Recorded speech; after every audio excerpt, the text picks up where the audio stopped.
다음으로 질문 답변이 있는데요. 기도가 효과가 있는지 물어봤습니다. 복을 비는 마음으로 나 잘 되려고 하는 기복적인 기도는 효과가 없다고 합니다.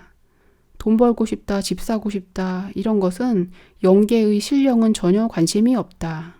정신적 성장에 아무런 도움이 되지 않기 때문이다. 이렇게 물질적인 복을 비는 기도는 효과가 전혀 없다고 했고요. 두 번째로 나오는 기도는 반성하는 자세로 필사적으로 부르짖으며 신의 가호를 구하는 기도. 이런 기도는 좀 효과가 있다고 합니다. 그런데 이런 기도도 반드시 자기가 원하는 대로 되는 게 아니라 자기가 원하는 답이 주어지지 않을 수도 있대요. 그 사람의 영혼에 필요한 것이냐 아니냐에 따라서 주어지는 거죠. 어쨌든지 반성하는 자세, 겸손한 자세, 여기는 일단 나를 낮추면서 신의 도움을 구하는 거잖아요. 나를 낮춘다는 것은 에고가 낮춰졌다는 거예요. 그런 상태에서는 내면의 영적인 힘이 솟아오른다는 것입니다. 불교에서 절수행하는 분들이 있는데요.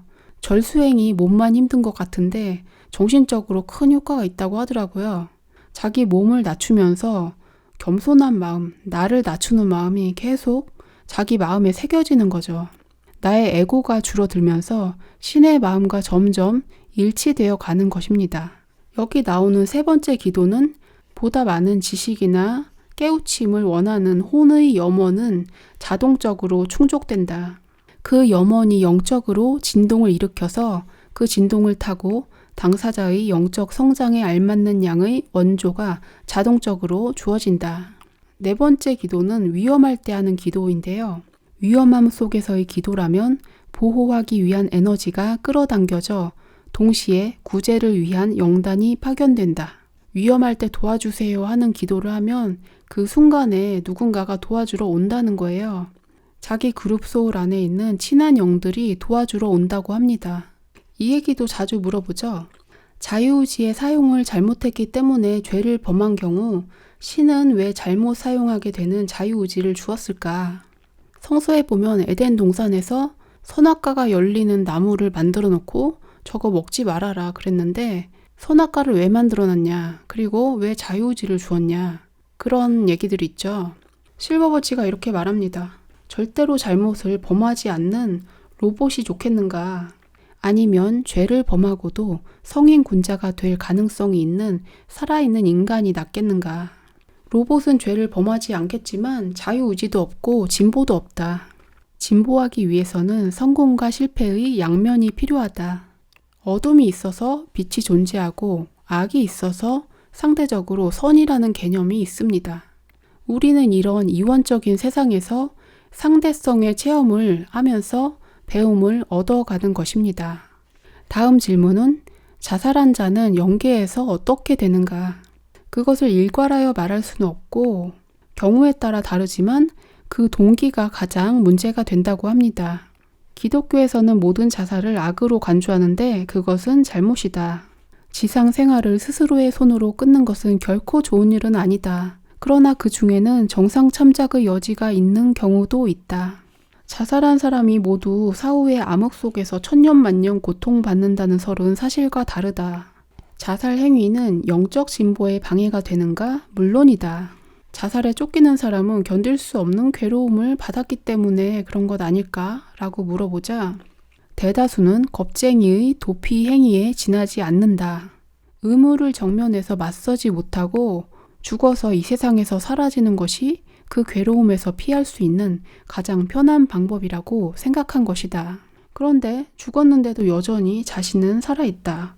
그리고 자기가 피했다고 여긴 책임과 의무의 관념이 여전히 자기한테 달라붙어 있어서 그 정신적 착란 때문에 몇십 년, 몇백 년 동안 괴로워하는 자가 있다고 합니다. 제가 자살에 대한 동영상도 하나 만들었는데 거기서도 그 얘기를 했어요. 죽는다고 그 문제가 다 해결되는 게 아니고 내가 가지고 있던 정신적 괴로움들이 죽은 뒤에도 하나도 변하지 않고 그대로 나에게 있어요. 어디로 간다고 도망가지는 게 아니에요. 결국에는 맞서서 해결하는 수밖에 없죠. 자살을 하고 싶어하는 사람들에게 실버버치가 이런 조언을 합니다.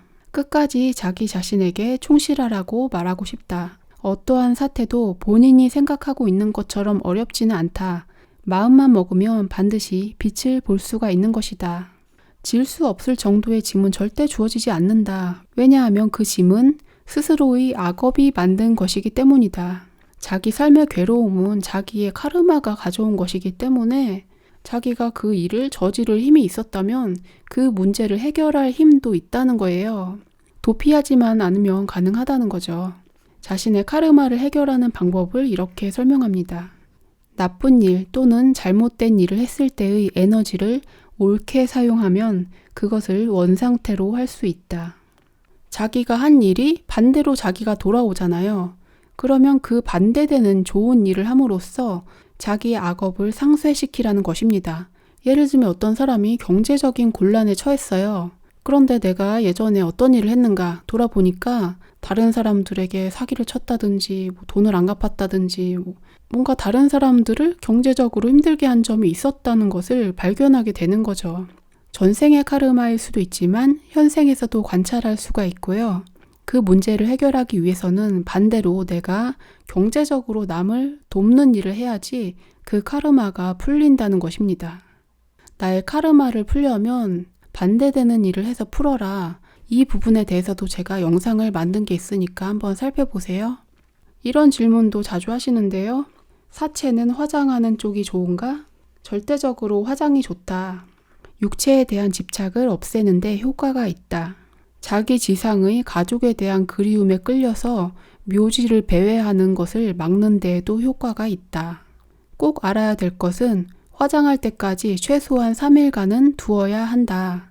미숙한 영은 육체에서 완전히 이탈하는데 시일이 걸릴 수가 있기 때문이다.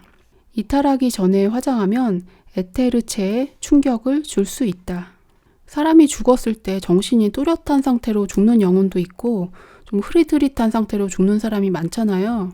영적으로 진화가 덜 된 사람일수록 흐릿한 정신으로 죽습니다. 그러면 자기가 죽었는데도 무의식에 빠져 있어가지고 깨어나지 못하고 있는 경우가 있어요. 그러다가 언젠가 깨어나기는 하는데 그게 좀 반응이 느린 사람들이 있어서 당장 빠져나가지 않는 경우가 있다는 거예요. 그래서 그 영혼의 에테르체가 손상되지 않도록 완전히 빠져나갈 시간을 좀 주라는 것입니다. 우리나라는 숫자 세는 방식이 다르잖아요. 첫날부터 1, 2, 3 이렇게 해서 3일장이라고 하는데 만으로 치면 이틀밖에 안 되거든요. 또 저녁에 돌아가셨는데 이틀 지나고 아침에 화장하면 그게 또 만 이틀도 안 돼요. 하루 반 정도 되죠. 그게 사실은 충분하진 않은데 경제적인 이유나 그런 것 때문에 3일장 하는 것 같습니다. 실버워치가 말하는 바로는 넉넉하게 만 3일 정도가 필요하다고 합니다. 시청해 주셔서 감사합니다.